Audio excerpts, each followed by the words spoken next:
You are Locked On Ole Miss, your daily podcast on the Ole Miss Rebels. Part of the Locked On Podcast Network, your team every day.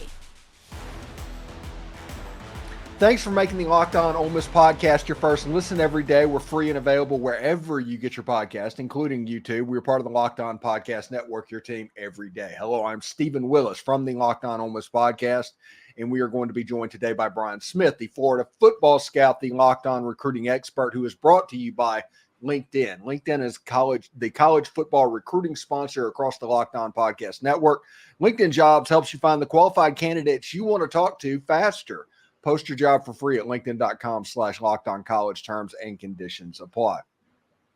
So, Brian, we have been talking weekly for about the last year, and we spent a lot of time on the 2025 class, but it's kind of coming into a soft landing. Before we get started, I think Deuce Knight is going to be at a Auburn football game shortly. I assume that he's going to make a trip to South Bend, and I assume he is also going to make a trip to Oxford, Mississippi over the course of this football season. I've kind of given up projecting too much with Deuce Knight, but I think he's going to commit to Auburn pretty soon, but I thought that for a month. My projections have failed, and so have everybody else's. Most people think he will commit to Auburn, but I still don't think that's anywhere near the end of it. We'll see. It's not like Ole Miss is going to stop recruiting an in-state quarterback. So, I mean, take it for whatever that is worth. Auburn's done a nice job recruiting him and all that, but I don't know if Notre Dame will bow out. That's debatable. It's not their style to deal with kids that, kind of commit elsewhere. And I don't know how that's going to work for them, but Ole Miss, I think, will be in it till the end. Yeah, I think that, as we've talked about this on previous videos, it's important for Ole Miss that he probably decommits to Notre Dame and goes to Auburn. Ole Miss has a better shot at him as an Auburn commit than if he sticks with Notre Dame. Yeah, the schools are completely different because of where they're located, the culture and all that. I have no idea at this point what Deuce really needs to see. Allegedly, he wants to see Auburn play, which is fine, but it's Alabama A&M. I don't really know. That's the August 31st game for the Tigers. So I'm not sure you're going to see a lot. But even if it was the game against, like if they played Georgia at home this year, what he does doesn't fit what Peyton Thorne does. It's not the same quarterback. So I'm not sure what that's going to do. Yeah, we'll see exactly how that goes, and we'll keep an eye on that over the next couple of weeks. Now, another player I want to bring up is Winston Watkins. He's a wide receiver out of South Florida. He's a name for Ole Miss fans to potentially watch because basically his recruitment has gotten quiet over the last couple of weeks. He was a guy that is committed to multiple places and decommitted, and it seems like he is trying to go slow this time to find the right place. But Ole Miss is probably in a good spot. South Carolina is in a good spot. Do you know of anything in the in-state schools that Ole Miss fans need to worry about? To my knowledge, he is not on the radar of the traditional big three of Florida State, and Miami. Now, he's playing at Venice now. It's a very good program. They got some good coaches there, to say the least. He might have a very good senior year, and that changes. But as of right now, the big three of Florida State, and Miami, that's not on the radar. UCF would be one to kind of watch because they're now in the Power Four, and they covet guys like him that are good with reverses, taking a screen. Like he would fit Gus Malzahn's offense to a T, but I don't know if he wants to do that. Out of state is still where I project him, but keep an eye on UCF. Yeah, and we'll see what happens. I think Ole Miss is in a pretty good spot for him. Anybody else in Florida that you've seen over, I don't know, the last couple of weeks, or Georgia or Alabama, that are Ole Miss guys that, hey, you just perked your interest? Well, I mean, starting to look at some of the juniors. There's a kid named Sedarian Morgan that every school in the country, I know Ole Miss is one of them, that is offered. He's the number 1 or 2 receiver in the country. He's from Alexander City. Benjamin Russell. It's about an hour from Auburn's campus. 6'5", 207. He looks like he's 20 years old at minimum already, and he's 16. He's got 2 years of high school left. That's a kid that fits Kiffin's offense to a T. He likes to have at least one big-bodied guy on the outside. Morgan's a great kid, and he could go to any school. So that's a guy to watch.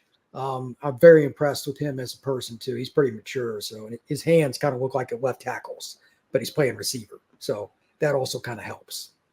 Thanks for making the Locked On Ole Miss podcast your first listen every day. When we come back, we're going to talk about Ladarian Clardy like we have been roughly for the last month.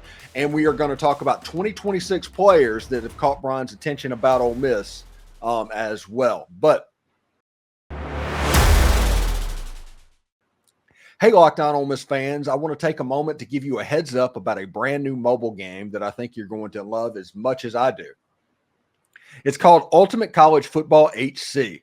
In this amazing game and simulation, you get to step into the shoes of a head coach and lead your college football program to glory. Can you imagine actually being the head coach of Ole Miss? From recruiting players to hiring coaches and overseeing training camps to handling scholarships, you control every crucial detail of your program. It's all in your hands. Will you be able to handle the pressure? And here's what I really love about the game. You're responsible for calling offensive plays during the game too. So your strategy will not only determine the success of your football season, but it'll shape your future and legacy of your program. Ultimate College Football HC is completely free, has no ads, and is 100% playable offline. You can play on the go as you want and when you want to do it.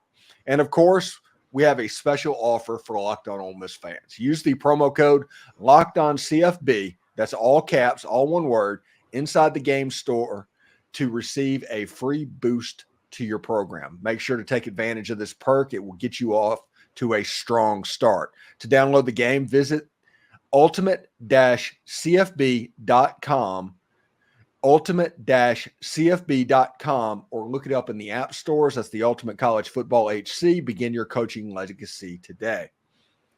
And Game Time is your place to get Ole Miss football tickets with killer last-minute deals, all-in prices, views from receipts, and their lowest price guarantee. Game Time takes the guesswork out of buying Ole Miss football tickets.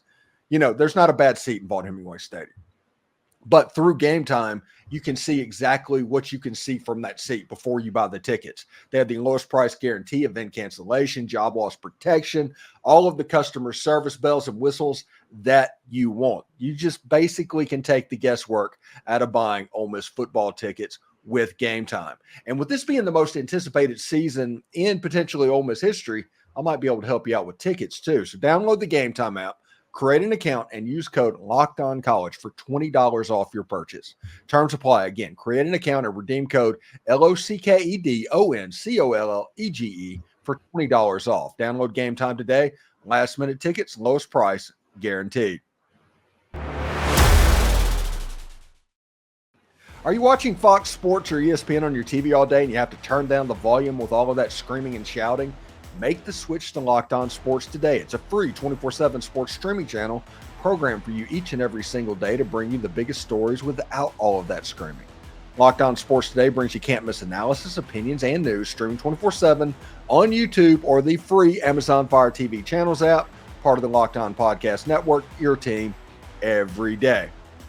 So, Brian, over the last couple of shows, we have talked about Ladarian Clardy, and we were wondering if he was going to announce, and we figured that once Ole Miss got a commitment from Chicago Mills Knight, Ladarian Clardy wouldn't be that far after because of the football season and all that. Sure enough, about 3 days later, it was announced that he's going to announce it on September 21st, which is the day after his brother's birthday or something like that. Anything about Ladarian Clardy? Is it still the holding pattern that we can expect? I haven't heard anything different. I know Florida State is still going to recruit him. I'm guessing some other schools as well. But to my knowledge, Ole Miss is the leader in the clubhouse.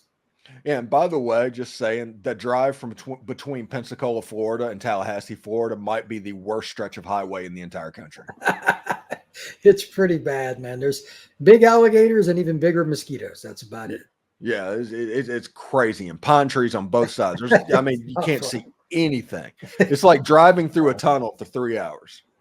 That's pretty much what it is. I've done that numerous times on recruiting trips. I know it by heart. Yeah, it's pretty interesting. Well, speaking of those recruiting trips, you're starting to catalog the 2026 class for this year. And what are some names that Ole Miss fans should keep an eye on in 2026? There are a handful of kids. Let's start locally before we, like later episodes, we can go over some out-of-state kids. But in-state, I don't know what it is. It seems like, Steven, that very specific high schools within the Magnolia State are just constant. Hattiesburg High School, shocker. Tristan Keys, you could make an argument he's the best player in the state next year. Wide receiver, I'm sure Lane is doing everything he can to get. He'll be a national top 100 kid, maybe top 50. That's a guy that's a playmaker down the field. He's got the height to win 50-50 balls. Again, he's at Hattiesburg High. He's getting good coaching. That's a good program. So that's a name to know. Another wide receiver out of Jackson Academy. I'm starting to get a little more familiar with it. They've had a few kids now in Jackson, Mississippi. Omari Johnson. He's a guy that can scoot, and he's a player. Again, I mean, if it's a receiver, Lane's going to be pretty interested right in the middle of the state. So he'll have everybody recruiting him, especially since they got an airport there. He'll see all the major SEC coaches. And then the kid that I'm just fascinated with is Demarius Yates out of that Kemper County program that always has at least one kid, it seems like, every year. He is one of the most twitchy kids, regardless of class. He toys with people going back and forth on punt returns.